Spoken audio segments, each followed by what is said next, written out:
I'm a little short of breath because it has been a long day and I have been breathing all the time.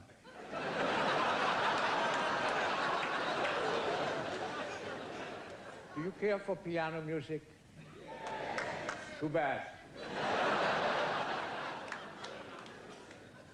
Well, it is always a big question for me to choose something to play.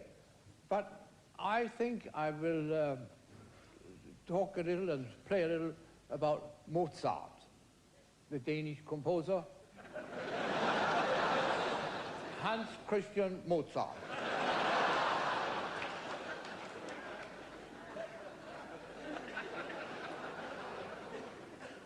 Mozart, as you know, was only from here up.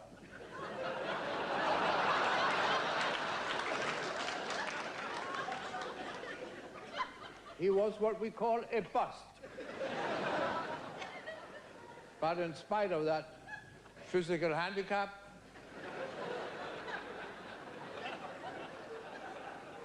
the scholars insist that he was fairly happily married.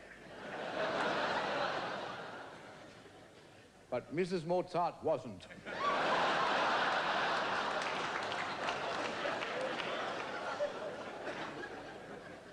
She went all the way to the floor.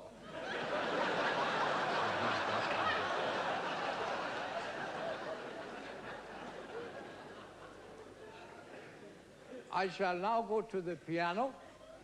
You didn't think we had one. We might not. I told you. Well, if the piano went up there, I would go up with it.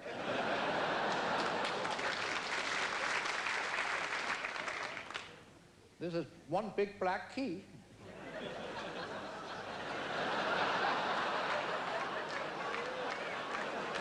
Oh, I'm sorry.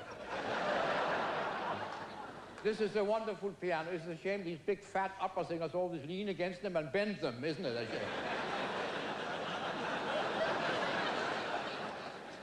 These are heavy arias. And now,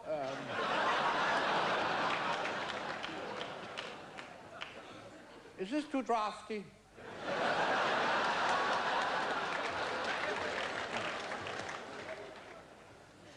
Pardon me for sitting down, but it's...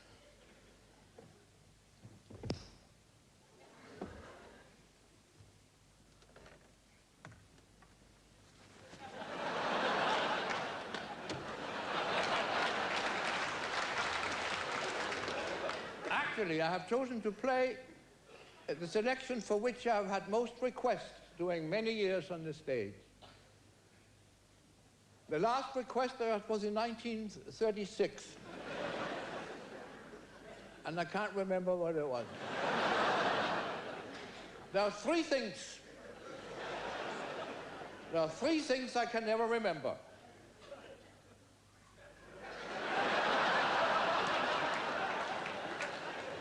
Four.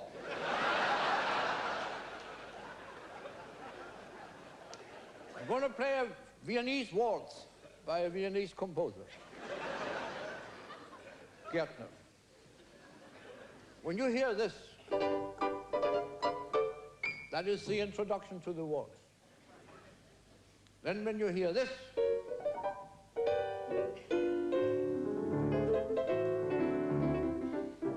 that is the main theme of the waltz. Then when you hear this,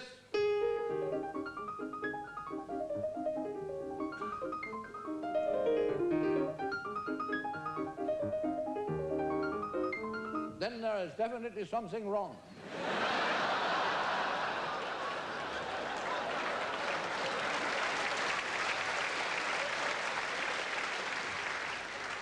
Because that's Chopin.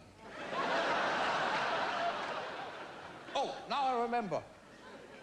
I was going to speak about Mozart.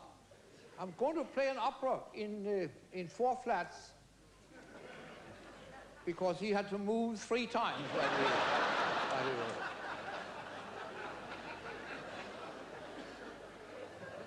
It's a short opera. Actually, Mozart wrote it, but he had Salieri's name on it. That's not the point. I wonder what that thing is for here. Millions of people don't know what this thing is for. Unfortunately, I happen to be one of them. Now, anyway, it is a very short opera. It is only in one act. It begins when the curtain rises, otherwise you couldn't see a thing. On the stage are two large trees, one on this side and one on the other side. First, the tenor comes in. He's supposed to meet his soprano, who hasn't arrived yet, of course. And when she comes in later, she can't find him because he has hidden himself. Hidden. Now, we're talking about Mozart, not hidden. Behind the tree. Now, she hides behind the other tree because she wants to surprise him when he comes in later, which she doesn't because he's there already. It's very difficult. It's a cute plot, so to speak. Now the chorus comes in, but nobody knows why except Mozart, and he's dead.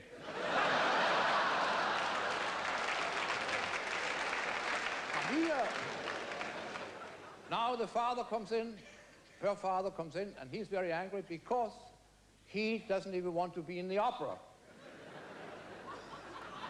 Yeah, he hates opera, he hates music, and he decides he must die. She dies, and the curtain falls, but not hard enough. I take you to the opera where you just hear the overture, but as soon as the tour is over, the rest comes right with it. Conductor's footsteps when he enters the orchestra pit. He walks sideways.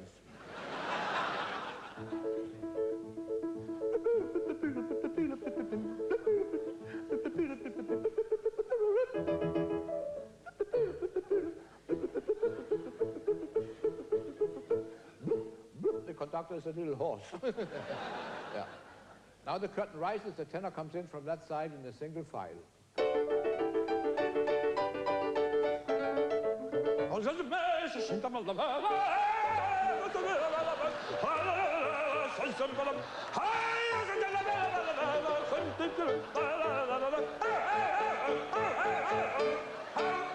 he goes behind the tree right away.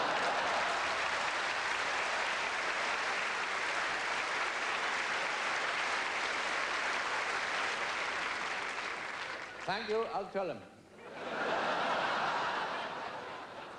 Now the leading lady arrives. She's supposed to fill the part of the soprano. She not only fills it, she overflows it. She's a big soprano. She's about 4.5 feet tall, lying down. She arrives in a single pile. Her voice reaches part of the body other singers never heard of.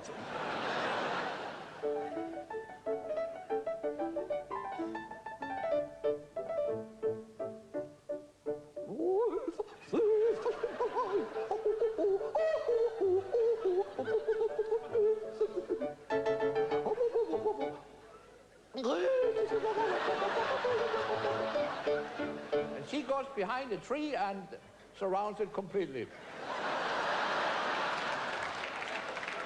Now, while you were laughing and applauding, the chorus has been in and out, and yes, and the baritone comes in.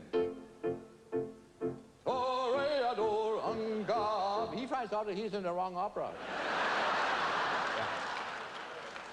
So now the father comes in, the il basso.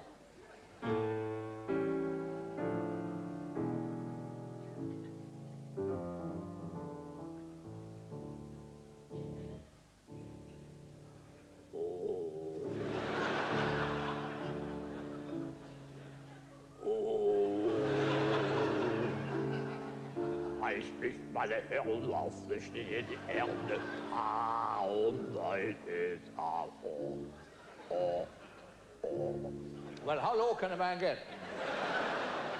He has now told her all he wants to tell her, and she sings her death aria.